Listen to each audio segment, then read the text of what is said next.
Well, hello again, true sleuths and horror hounds. I am your hostess, Madam Hellfire, and I am back once again to cover yet another level of the Cryptid Iceberg. Today, we cover level 4, and I can already tell you that from a cursory glance, I have no clue what a majority of these are. Like the 3 previous entries, I will cover these beasts by breaking them into different categories to get through them in a more cohesive and expedient manner. However, we are at a point where a category may not be included as no cryptid meets the criteria. I will not cover any cryptids that I cannot find information about, nor will I cover any that would disrespect any culture in doing so. With that being said, let's get right into it.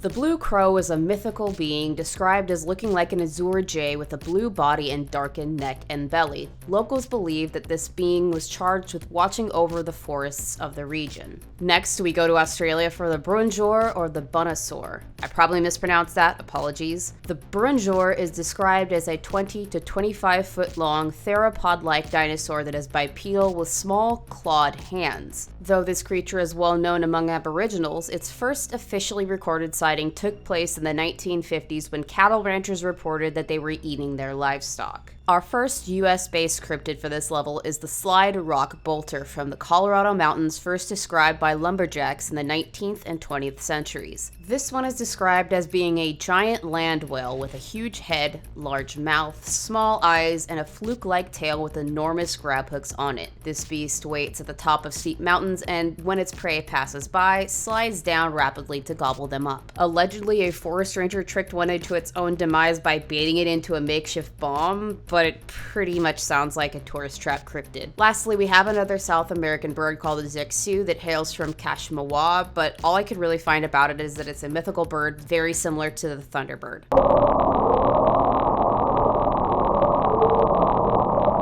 We begin the largest category of this video, sea monsters, with Altamaha from the Altamaha River in the state of Georgia. Also known as Alti, this creature was first spoken of in Muskogee folklore and is described very similarly to creatures like Nessie. Though stories of this creature were perpetuated by the Brunswick News, the biggest hoax event associated with Alti occurred in 2018 when decomposing remains washed up on a beach in the Wolf Island National Wildlife Refuge. These remains were later claimed to be made from a plush shark and papier-mâché by performance artist Zardulu, which doesn't at all surprise me. Many believe that sightings of this creature can be attributed to misidentifying a ray-finned fish called alligator gar. There isn't exactly a specific location for this monster, but it's named after the continent of origin for the witnesses of it, the Australian Enigma. The Enigma is described as a massive, semi-aquatic beast with eyes the size of a warrior's shield by the deckhands for an Australian 3-mast bark that had been sailing in the Pacific Ocean during the single incident reported in 1808. Eyewitnesses state that the Enigma climbed aboard the ship and proceeded to eat one of the men manning it before the captain shot its eyes out with 2 revolvers, sending it rushing back into the ocean. There aren't really any answers as to what this creature is, but it's been tangentially connected to 2 other cryptids, the U-85 atrocity and the Stronsay beast.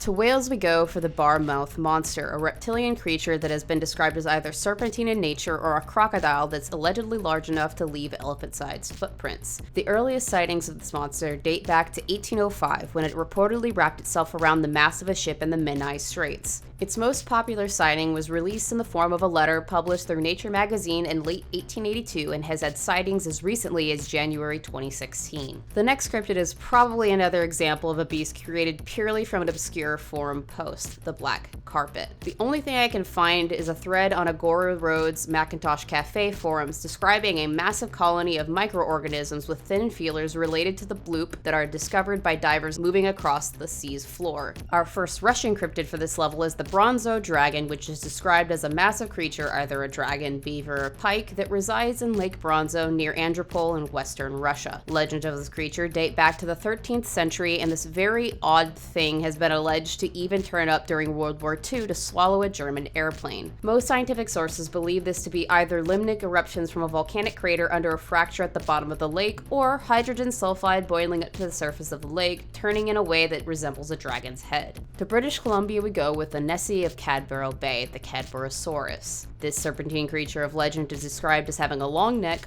horse-like head, humped back, small front flippers, and a webbed tail like a fan. There have been over 200 recorded sightings of Catty along the Pacific coast of North America, but most scientific sources believe the beast is a misidentified sea lion, giant oarfish, or basing shark. Our next cryptid hails from Central Africa and is closely associated with the Kasai rex, the Chipekwe.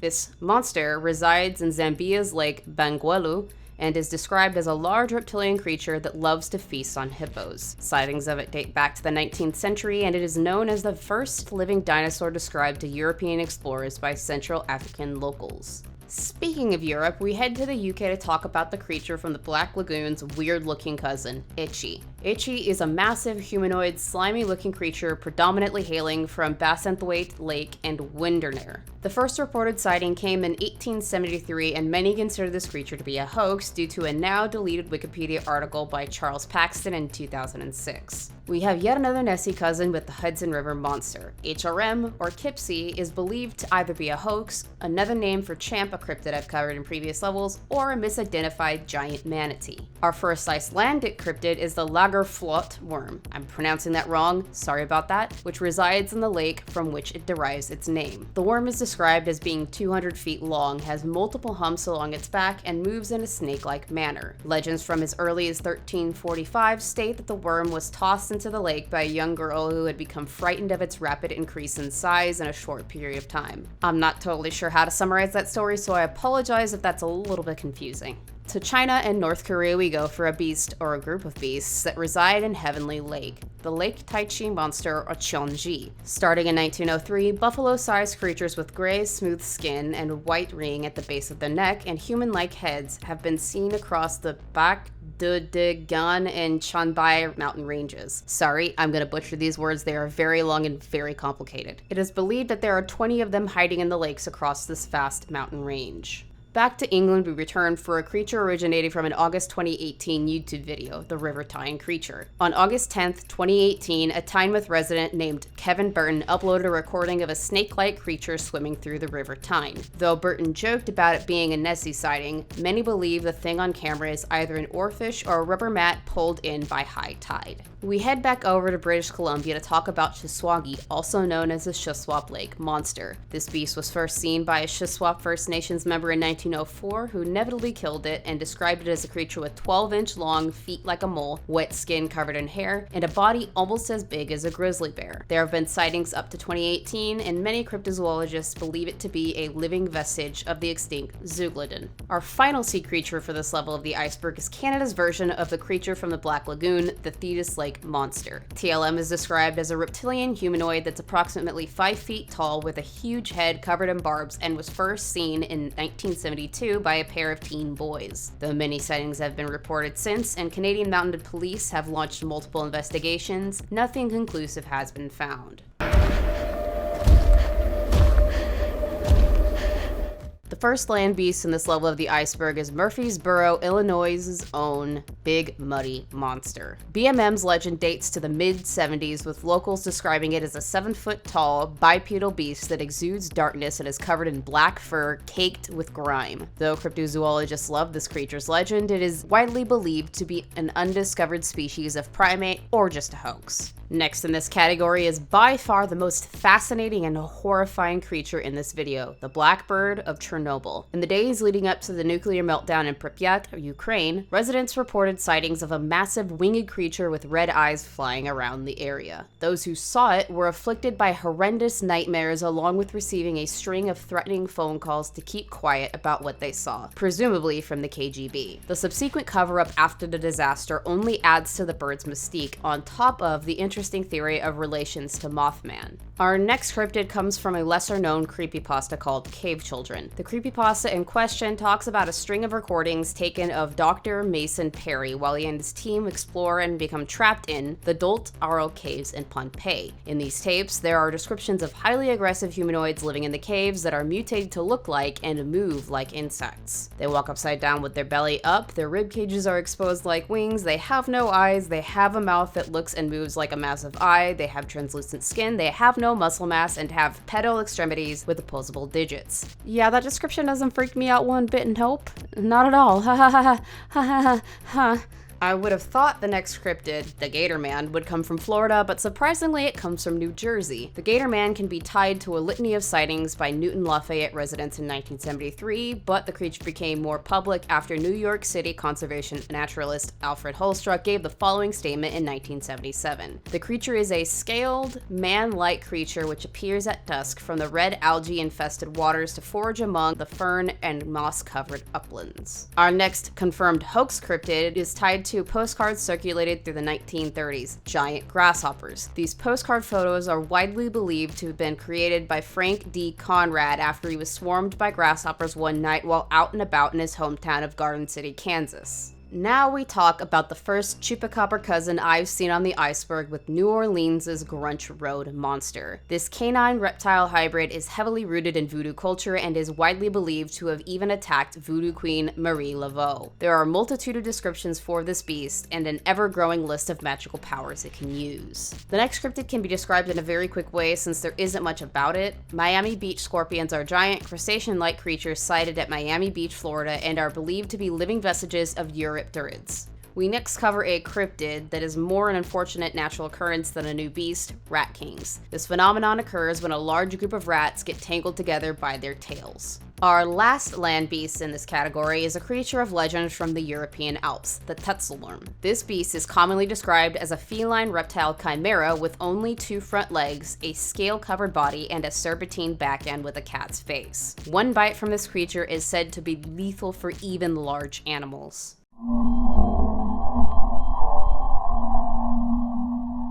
The first cryptid in our final category comes from the Iwi people in southern Togo, the Adzi. Adzi are shape-shifting mosquitoes that are created through bites from other Adzi, kinda like vampires. They particularly enjoy feeding on kids, and the only way to destroy them is to capture them. Next, we have another very odd creature from Japan to discuss, Hayamushi. Hayamushi are microscopic creatures described in the anonymously written medical book from Osaka in 1568 as loving to eat rice, living in human lungs, and strongly disliking byakujutsu. Before you say anything, no, that is not something from Naruto, stop it. We have yet another cryptid derived from a YouTube video with the Overbrook Asylum creature. The video in question was posted by user John Eddins IV in 2013 and depicts a dark, shadowy creature crawling on all fours through the asylum hallway. It sort of looks like a dog-human hybrid, but the video quality and the very quick appearance of the creature makes it very hard to discern what exactly has been captured on camera. We round out this level of the iceberg with another cryptid from Japan, the snow woman Yuki Onna. Yuki Onna is an extremely pale, frostbitten woman in her 20s with jet black hair who is believed to be a malevolent spirit. It is said she lures children and elderly men who cross her path during a snowstorm to their frozen demise. And with that, we are now finished with level 4 of the Cryptid Iceberg. I'll be back very soon with level 5 and even more cryptids to delve into, so until then, sweet nightmares. I just wanted to take the time to thank my Patreons and channel members. Your support is so appreciated. If you are not a channel member or Patreon and you would like to become one, there's a link in the description below. All channel members and Patreons receive 24 hours early access to all content posted on both of my channels. And all Patreons or channel members of the $10 Hellhound tier can request one horror-related video or stream topic, or one horror-related game that I play on my live streams on Tuesdays and Thursdays. Again, thank you so much for supporting the channel and the content that I make.